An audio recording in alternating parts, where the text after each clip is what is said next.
Shalom. This week's parashat Behar, speaks to us about mitzvat Shemitah. Once in every 7 years, we are requested to let the fields rest for an entire year. No one is allowed to work in the fields. No one is allowed to plant any seeds in the fields. Everyone is allowed to eat from the fields without connection to who really owns the fields. One of the reasons for Shnat Shemitah, there are many reasons why, and Chazal, the sages, have brought many reasons. One of the reasons is to help the poor people. Poor people who usually can't eat as much as they want, and usually can't just gather food for themselves. During 1 year out of the 7, they get an opportunity to possess as much as food as they require or need. Right next to the Shnat Shemitah, in this same parasha, we have the prohibition of ribit. We are not allowed to take interest while we lend money to another Jew.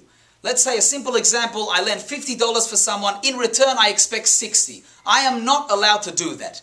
Again, one of the reasons here is because I'm not allowed to take advantage of this poor person. Because we assume, the Torah assumes, that if a person is in need to lend money, to borrow money, then he is probably, for this moment, he's a bit poor. That's why he needs to lend money.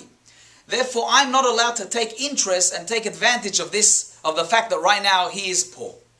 We can see here through these two mitzvot, Shemitah on the one hand, and the mitzvah that is attached to Shemitah, the ribit, the prohibition of taking interest, we can see how the Torah really takes care for the poor people, really worries for everyone. And in a time like this of Sfirat HaOmer, where we know that the sages tell us that the Talmidim, the students of Rabbi Akiva, died because they didn't respect each other, because they didn't really fulfill the mitzvah of ve'ahavta l'recha kamocha. Caring for your fellow mate is exactly like you care for yourself. How the Torah shows us that we are supposed to care for the poor people, I think we can get the idea through these two mitzvot. May we all be able to fulfill it. Shabbat Shalom.